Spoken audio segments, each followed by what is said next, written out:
War is a Racket, Chapter 2. Who makes the profits? The World War, rather our brief participation in it, has cost the United States some $52 billion. Figured it out. That means $400 to every American man, woman, and child. And we haven't paid the debt yet. We are paying it, our children will pay it, and our children's children probably still will be paying the cost of the war. The normal profits of a business concern in the United States are 6, 8, 10, and sometimes 12%. But wartime profits, that is another matter. 20, 60, 100, 300, and even 1800%. The sky is the limit. All that traffic will bear. Uncle Sam has the money. Let's get it, of course. It isn't put that crudely in wartime. It is dressed into speechless about patriotism, love of country, and we must all put our shoulders to the wheel. But the profit jump and leap and skyrocket and are safely pocketed. Just let's just take a few examples. Take our friends the DuPonts, the powder people. Didn't one of them testify before a Senate committee recently that their powder won the war? Or saved the world for democracy? Or something? How did they do in the war? They were a patriotic corporation. Well, the average earning of the DuPonts for the period 1910 to 1914 were $6 million a year. It wasn't much, but the DuPonts managed to get along on it. Now let's look at their average yearly profit during the war years 1914 to 1918. $58 million a year profit we find, nearly 10 times that of the normal times, and the profit of normal times were pretty good. An increase in the profits of more than 950%. Take one of our little steel companies that patriotically shunted aside the making of rails and girders and bridges to manufacture war materials. Well, their 1910 to 1940 yearly earning averaged $6 million. Then came the war, and like loyal citizens, Bethlehem Steel promptly turned to munition making. Did their profit jump, or did they let Uncle Sam in for a bargaining? Well, their 1914 to 1918 average was $49 million a year.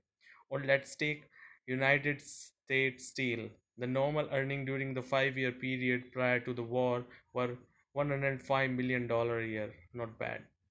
Then along came the war, and up went the profits. The average yearly profit for the period 1914 to 1918 was $240 million. Not bad. There you have some of the steel and powder earnings. Let's look at the something else, a little copper perhaps, that always does well in the war times. Anaconda, for instance. Average yearly earning during the pre-war years 1910 to 1914 of $10 million. During the war year 1914 to 18, profits leaped to $34 million per year. Or Utah Copper, average of $5 million per year. The 1910 to 14 period jumped to an average of $20 million, $21 million a year profit for the war period. Let's group these five with three smaller companies. The total yearly average profit of the pre-war period 1910-14 were $137 million, $480,000 million. Then along came the war. The average yearly profit for this group skyrocketed to $408,300,000. A little increase in the profit of approximately 200%. Does war pay? It paid them, but they aren't the only ones. There are the let's take leather. For the 3 year period before the war, the total profit of Central Leather Company were $3,500,000. That was approximately $1,161,000 a year. Well, in 1916, Central Leather returned a profit of $15 million, small increase of 1100%. That's all. The General Chemical Company averaged a profit for the 3 years before the war of a little over 800,000 a year dollar a year. Came the war, and the profit jumped to $12 million, a leap of 1400%. International Nickel Company, and you can't have a war without nickel, showed an increase in profit from a mere average of $4 million a year to $73 million yearly. Not bad. An increase of more than 1700%. American Sugar Refining Company averaged $2 million a year for the 3 years before the war. In 1916, a profit of $6 million was recorded. Listen to Senate document number 259, the 65th Congress, reporting on corporate earnings and government revenues. Considering the profits of 122 meat packers, 153 cotton manufacturers, 299 garment makers, 49 steel plants, and 340 coal producers during the war. Profits under 25% were exceptional. For instance, the coal companies made between 100% and 7,856% on their capital stock during the war. The Chicago Packers doubled and tripled their earning. And let us not forget the bankers who financed the Great War. If anyone had the cream of the profit, it was the bankers. Being partnerships rather than incorporated organization, they do not have the reports to stockholders, and their profits were as secret as were immense. How the bankers made their millions and their billions, I do not know, because those little secrets never become public, even before Senate investigatory body. But here's how some of the other patriotic industrialists and speculators chisel their way into the war profit. Take the shoe people. They liked war. It brings business without abnormal profit. They made huge profit abroad to our allies. Perhaps like the munitions manufacturers and armament makers, they also sold to the enemy for a dollar, whether it's come from Germany or from France.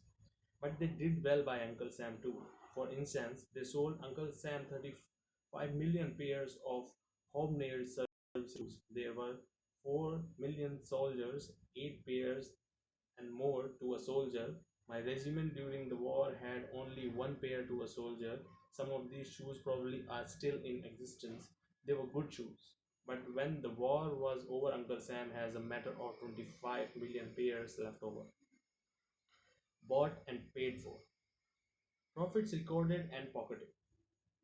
There was still lots of leather left, so the leather people sold your Uncle Sam hundreds of thousands of Maclean saddles for the cavalry. But there wasn't any American cavalry, or somebody had to get rid of this leather. However, somebody had to make a profit in it. So we had a lot of Maclean saddles, and we probably have those yet. Also, somebody had a lot of mosquito nettings. They sold your Uncle Sam 20 million mosquito nets for the use of the soldiers overseas. I suppose the boys were expected to put it over them as they tried to sleep in muddy trenches. One had scratching coaties on their backs, and the other making passes and screwing rats. Well, not one of these mosquitoes never ever got to France. Anyhow, these thoughtful manufacturers wanted to make sure that no soldiers would be without these mosquito nets, so 40 million additional yards of mosquito netting were sold to Uncle Sam. There were pretty good profits in mosquito netting in those days, even if there were no mosquitoes in France. I suppose if the war had lasted just a little longer, the enterprising mosquito netting manufacturers would have sold your Uncle Sam a couple of consignments of mosquitoes to plant in France so that more mosquitoes netting would be in order. Airplane and engine manufacturers felt they too should get their just profit out of this war. Why not? Everybody else was getting theirs. So, a $1 billion, count them if you live long enough, was spent by Uncle Sam in building airplanes, engines that never left the ground. No one plane or motor out of the $1 billion worth order ever got into a battle in France. Just the same, the manufacturers made their little profit of 30 100%. Undershirts for soldiers cost 14 cents to make. Their Uncle Sam paid 30 cents to 40 cents each of them. A nice little profit for the undershirt manufacturers, and the stocking manufacturers, and the uniform manufacturers, and the cap manufacturers, and the steel helmet manufacturers all got there. Why, when the war was over, some 4 million sets of equipment, knapsack, and the things that go to fill them crammed warehouse on this side. Now they are being scrapped because the regulations have changed the contents. But the manufacturers collected their wartime profits on that, and they will do it all over again the next time. There were lots of brilliant ideas for profit making during the war. One very versatile patriot sold Uncle Sam 12 dozen 48 inches wrenches. Oh, they were very nice wrenches. The only trouble was that there was only one nut ever made that was large enough for these wrenches. That is the one that holds the turbines at Niagara Falls. After Uncle Sam had bought them and the manufacturer had pocketed the profit, the wrenches were put on freight cars and shunted all around the United States is an effort to find a use for them. When the armistice was signed in was indeed a sad blow to the wrenches manufacturers. He was just about to make some nuts to fit the wrenches. Then he planned to sell these two to your Uncle Sam. Still another had the brilliant idea that colonists shouldn't ride the automobiles, nor should they even ride on horseback. One has probably seen a picture of Andy Jackson riding in a buckboard. Well, some 6,000 buckboard were sold to Uncle Sam for the use of colonels. Not one of them were used, but the buckboard manufacturer got his wall profit. The shipbuilder felt they should come in on some profit too. They built a lot of ships that made a lot of profit, more than $3 billion worth. Some of the ships were alright, but $635 million worth of them were made of wood and wooden. The seams opened up and they sank. We paid for them though, and somebody pocketed the profit. It has been estimated by statisticians and economists and researchers that the war cost your Uncle Sam $52 billion. Of this sum, $39 billion was expected. In the actual war itself, this expenditure yielded $16 billion in profit. That is how the 21,000 billionaires and millionaires got the back way. This $16 billion profit is not to be sneezed at. It is quite a tidy sum, and it went to a very few. The Senate Committee probe of the munition industry and its wartime profit, despite the sensational disclosure, hardly has scratches the surface.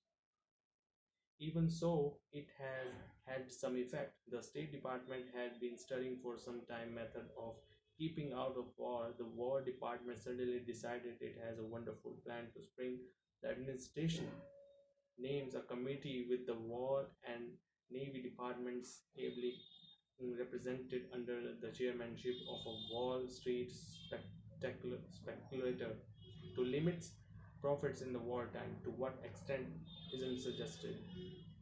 Possibly the profit of 300 and 600 and 1600% of those who turned blood into gold in the World War would be limited to some smaller figure. Apparently, however, the plan does not call for any limitation of losses.